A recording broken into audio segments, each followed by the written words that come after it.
Tuhan, aku deklarasikan imanku, percayaku kepadamu, sebab hidup dan matiku dikuasai oleh lidah. Barang siapa menggemakannya, aku akan memakan hasilnya. Aku perkatakan imanku dan percayaku kepada Engkau Tuhan. Aku perkatakan kepada setiap masalah, persoalan, badai hidup, redalah di dalam nama Yesus. Sudah genap, sudah selesai masa-masa padang gurun dalam hidupku, masa-masa kesukaran dan kesulitanku. Dan aku telah menang melewati api pengujian, karena Tuhan di pihakku. Siapakah yang berani melawan aku? Dan aku hidup benar, hidup kudus dan menyenangkan hati Tuhan. Karakterku berubah menjadi karakter-karakter Kristus yang penuh kasih, penuh sukacita, penuh damai sejahtera, penuh kesabaran, penuh kemurahan. Kebaikan Tuhan ada padaku, dan aku setia, lemah lembut, dan dapat menguasai diriku.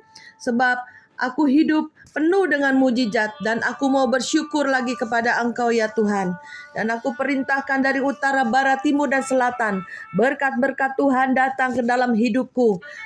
Kelimpahan seberang lautan datang kepadaku, dan aku perintahkan malaikat-malaikatku untuk bergerak, yang diutus Bapa untuk menolong aku, dan supaya aku bekerja, bergerak, membantu aku untuk menyelesaikan semua rencana Tuhan, destiny Tuhan semuanya jadi dalam hidupku. Tidak ada keterlambatan, semuanya jadi dalam hidupku. Dan semua sahabat di dalam subscriber Pas Agape mengalami pemulihan, mengalami mujizat, mengalami pendewasaan di dalam Tuhan. Dan kami percaya Tuhan, di dalam nama Yesus Kristus, pasukan akhir zaman ini akan terus bergerak sebagaimana Tuhan kehendaki. Dan kami kuat di dalam Engkau, kami menang di dalam Engkau, dan kami lebih lagi mengandalkan Tuhan. Terima kasih Bapa, di dalam nama Yesus kami serahkan hidup kami ke dalam tangan-Mu. Haleluya. Amin. Amin. Amin. Amin. Shalom, saudaraku yang dikasih Tuhan, kembali bersama Bu Maria di dalam YouTube Pas Agape. Saat ini saya berada di Bukit Doa Depok, dan di Bukit Doa Depok inilah Roh Kudus mengingatkan saya dengan satu cerita ya, atau peristiwa di mana koko saya pernah ditampar malaikat ya. Pada beberapa tahun yang lalu dia kehilangan seorang putri tunggalnya, dan dia merasa perlu ya mencari Tuhan. Seringkali saya ingatkan, ayo pergi ke bukit doa, berdoa aja di sana supaya tenang jiwanya.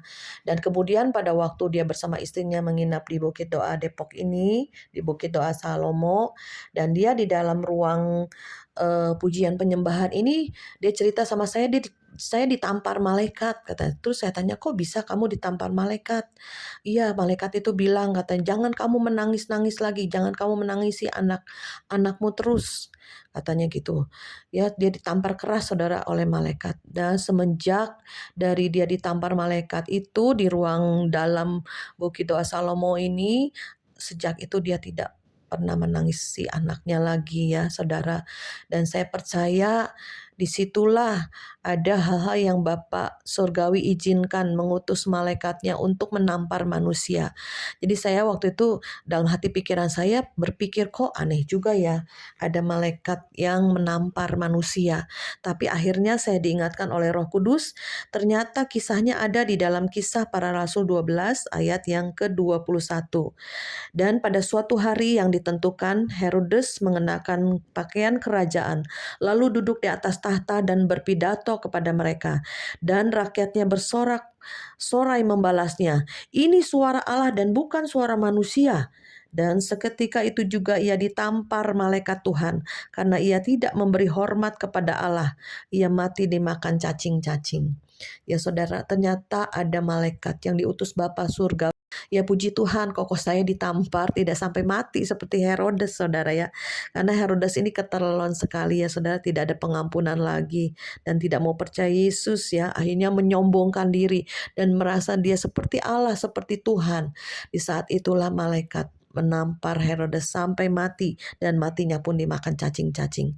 Tapi puji Tuhan, Tuhan masih beri kesempatan kepada koko saya, walaupun ditampar malaikat dia masih tetap hidup, tetapi dia sadar saudara di mana dia tidak boleh menangisi anaknya terus ya. Karena ada kalanya anak itu seperti berhala di hati kita ya. Jadi kematian dia itu memang cara Tuhan yang terbaik untuk mengambil apa yang menjadi berhala-berhala dalam hidup kita. Apakah harta, uang ya, apa anak, saudara ya, itu semua akan Tuhan proses, Tuhan murnikan ya.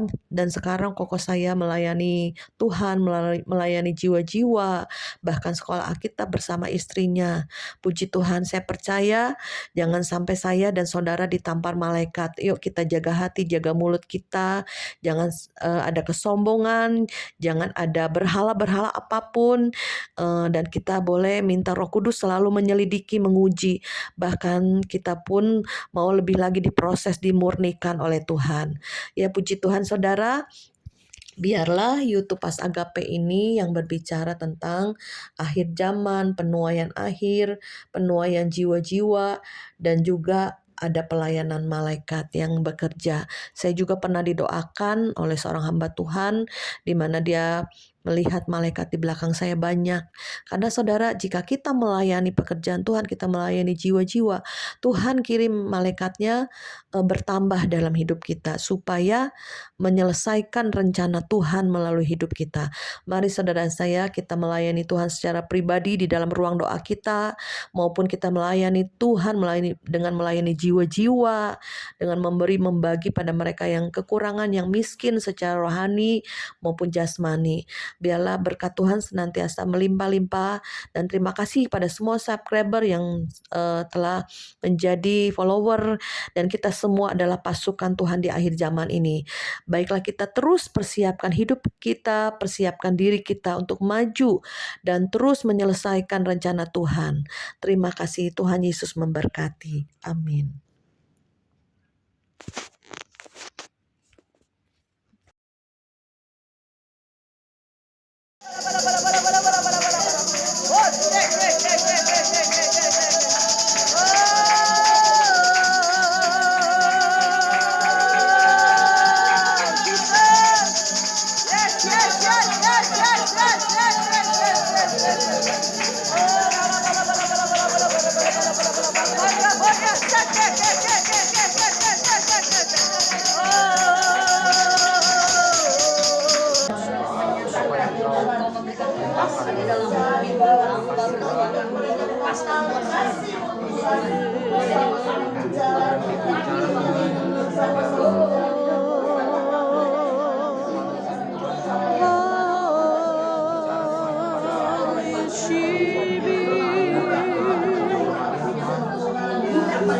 Terima kasih Tuhan, dalam nama Tuhan Yesus kami berdoa, amin.